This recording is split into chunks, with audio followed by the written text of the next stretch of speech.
Ki-moon has condemned the Sudanese government for Sunday's air raids against 3 villages in North Darfur that killed 14 civilians and injured several others. Antonov bombers targeted a marketplace, water installations, and a village school that was holding classes. 11 people in the village of Shigag Karo were killed, 6 of them children between the ages of 5 and 11. The bombs also destroyed half the village's water supply. Sunday's attack is the deadliest by an Antonov bomber in 8 years. Although it was condemned by the United Nations UNAMID, the UN peacekeeping operation in Darfur, and the International Committee of the Red Cross were not at the village even 48 hours later. Critically injured children had to wait for over 3 days before receiving medical attention. The school that was bombed Sunday had been relaunched just last year after a gap of several years when it had stopped functioning because of the war. Darfur Diaries is an independent American project that helped raise funds to restart the school. The project came out of a film and a book by the same name by activists and filmmakers Aisha Bain, Jen Marlowe, and Adam Shapiro. I turn now to the film for a moment. This is how Diro, a young resident of Shigag Karo, talked about the school back in 2004. There's no school here in Shigag Karo. There are people more than 3,000 here, without any school, any hospital. You see now, no, this school, we put it and we run. After I left secondary school, I can't go to university. I returned back here to put this. You see this over there, school, to run it by fort. No one paid to me. I try to call people to pay to their children too. I teach them 3 years without any salary, any pay. But after 3 years, it happened this war, and now we stop it. I stopped to teach it. A scene from the film Darfur Diaries, a message from home about the school that was bombed on Sunday. Jen Marlowe from the Darfur Diaries project joins us now from Seattle, Washington. Welcome to Democracy Now!, Jen. Thanks, Amy. Thank you for covering the story. Can you tell us exactly what you understand happened?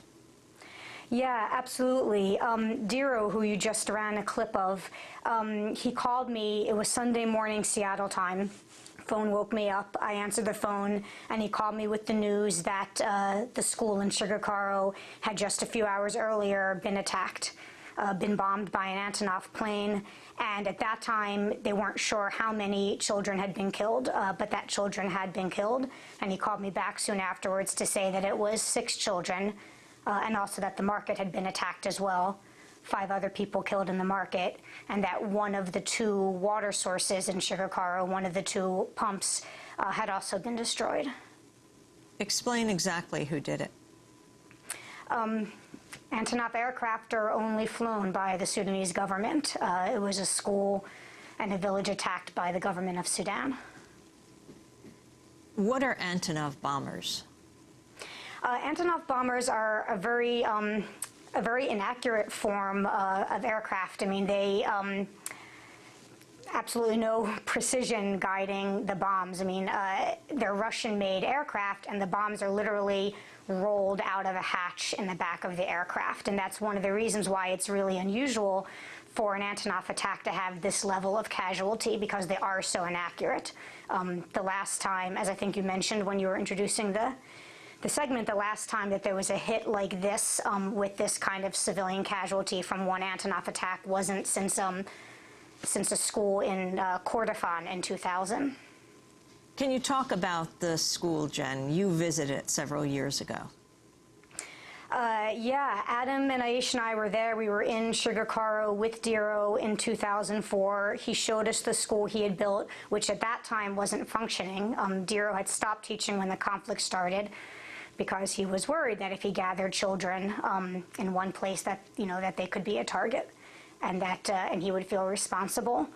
And Diro's dream was to continue the education in Shigag Karo and beyond, and that's actually what we found from Darfuris that we met everywhere we went in Darfur and in the refugee camps in Chad, that one of their highest priorities was education for their children.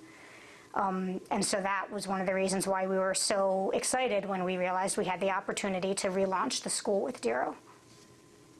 So you did it through funds of your film and book, Darfur Diaries?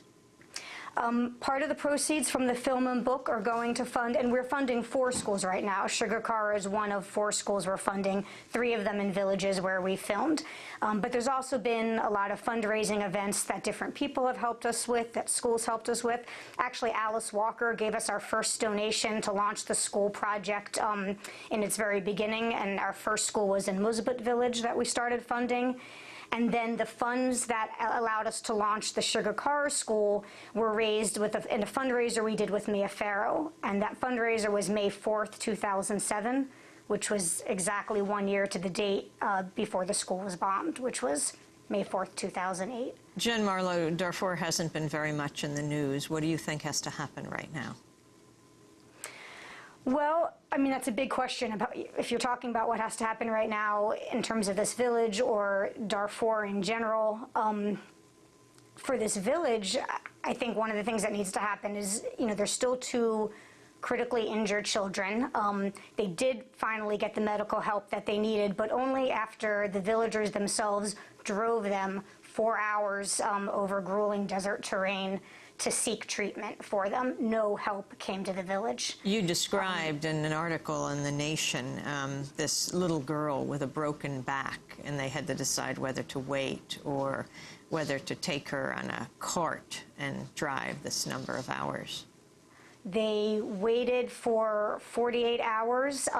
They believed her back was broken, and there was another a boy around 14 years old who they believed his arm and leg were broken, and after 48 hours of no help at all arriving.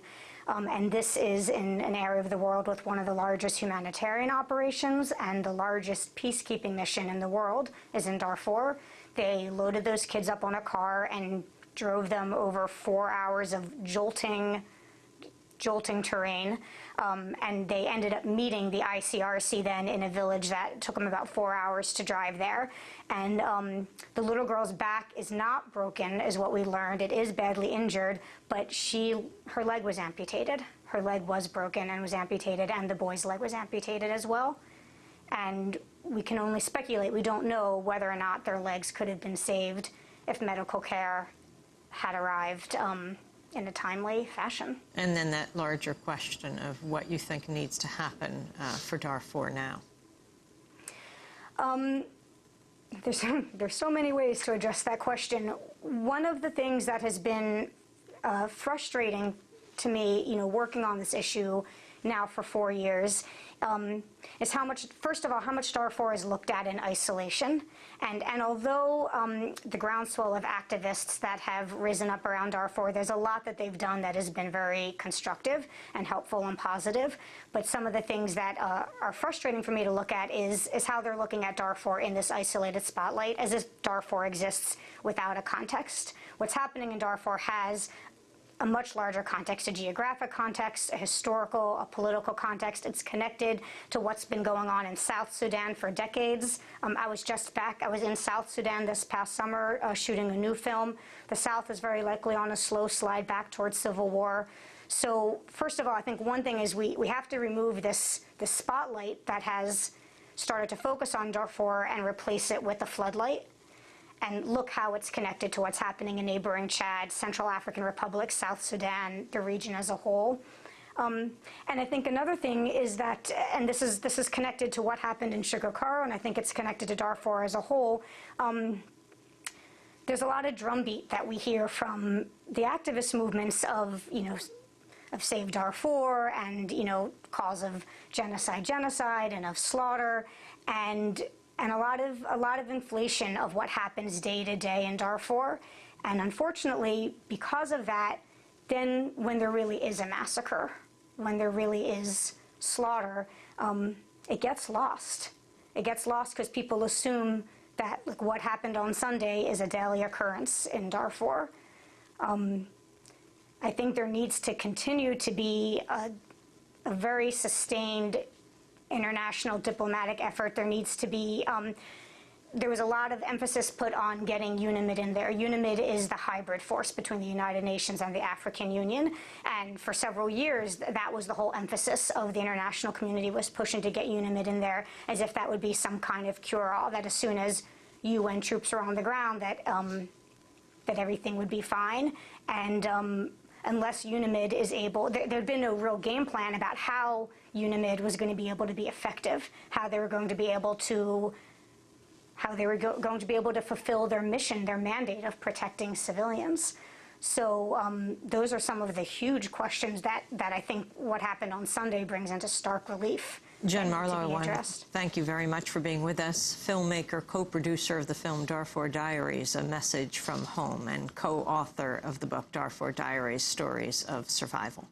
This is Democracy Now!, democracynow.org, The War and Peace Report.